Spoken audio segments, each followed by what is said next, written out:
Well, first of all, you come into this band with tremendous credentials in the world of beach music. I hate to ask you to make comparisons, but if you will kind of, for folks who are familiar with Jerry West's work, kind of compare and contrast what they know of you from your past work with Oz and everything else and this. Well, before the Band of Oz, I played in a rock and roll band whenever I was younger and had hair. And Mo's got hair. My hair used to be as long as Mo's. Anyway, we rock and roll band. We were out of the Charlotte-based area. We were more of a Huey Lewis and the News, a pop rock band, a Journey, Kansas Sticks type band out of the 80s. And then in '95, I joined up with the Band of Oz and stayed for a year and 2 years actually. Moved to Nashville, Tennessee, and I did a project with Atlantic Records for a year and a half. Came back, and then rejoined the Band of Oz and stayed for 23 years.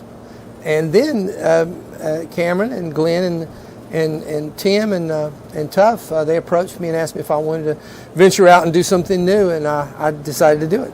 And I've heard this band described by two of your bandmates as a band that can do yacht rock. Now, is that a label that you reject or embrace? Oh no, I mean, I grew up with it, and I essentially I think what yacht rock is just anything that was on the songs that were popular and on the radio in the '70s and even mid '80s.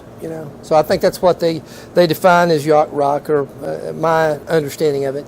And we can do all that stuff. We grew up with that music, and that's how we learned how to play our instruments and play. Going in to the clubs and the festivals and all, and playing all that music that was popular in the the era that we played in. And then as time went by, we learned new songs, and new beginnings and things. Interesting thing with the Band of Oz is whenever I joined up with the Band of Oz, we played current songs on the radio to some degree, but then we ventured back and studied some of the old rhythm and blues songs of the '60s.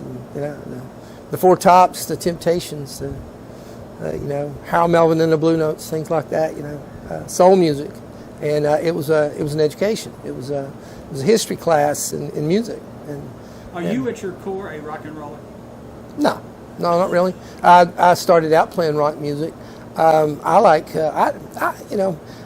played it all. Like I said, I was out in Nashville, and then I did rock and roll for however long whenever I was younger, and then I had an opportunity to go to Nashville. And, whenever I was out in Nashville, I had friends in the bluegrass community and the country community, and I would hang out with them and all, and it was an amazing experience to be out in Nashville. Everybody's just phenomenal players and singers, and you think it would intimidate you, but you just say, wow, I want to be out here and I want to learn from these guys, So that's basically what it's.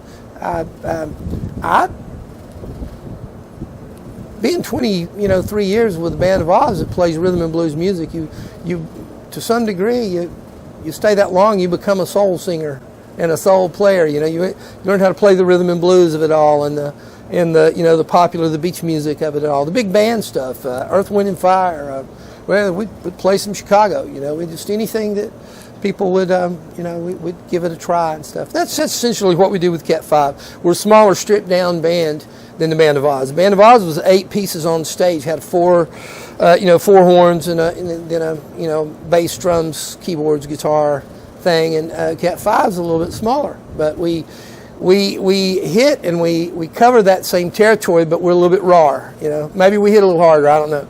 Well, CAT5, the name is apropos because you guys came onto this scene like a flipping hurricane coming on shore. I mean, did you anticipate that this last year that this band was going to be embraced by this particular audience, this particular demographic in this region, the way that they have been? I was hoping to, yeah, sure. And Glenn and Cameron and I, as far as beach music is concerned, Tuff, we've made a career out of playing in Carolina and Virginia beach music and the rhythm and blues and beach music circuit, in the Southeast. So folks knew us. I think they were interested. Hopefully, they were interested in what we were going to do whenever they found out we were going to do a new band and everything. And I think we wanted to make a big impression. We wanted to We wanted the name to, the band, the style of the music to fit the name, you know. We wanted to come out with a bang, or at least I thought we did, you know. And you did, to that end, from a musicianship standpoint, this band innovates. Is that part of the mission of this particular band, to go out and break new ground and to bring new music onto the scene and to just sort of like push back against norms and conventions?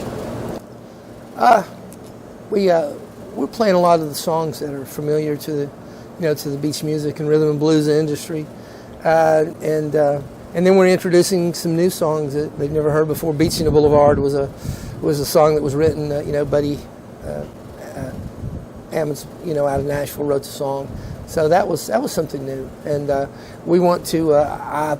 The guys want to record an album this next year, and I think that would be good. I think it would be great for us to expand our fan base and go into some of these areas. We'll go anywhere, and we've only been together for 3 years, so we're hoping to expand our fan base and just continue on, go into new areas, places I've been before, and the fellas have been before in cities and towns and things, and then other new places too.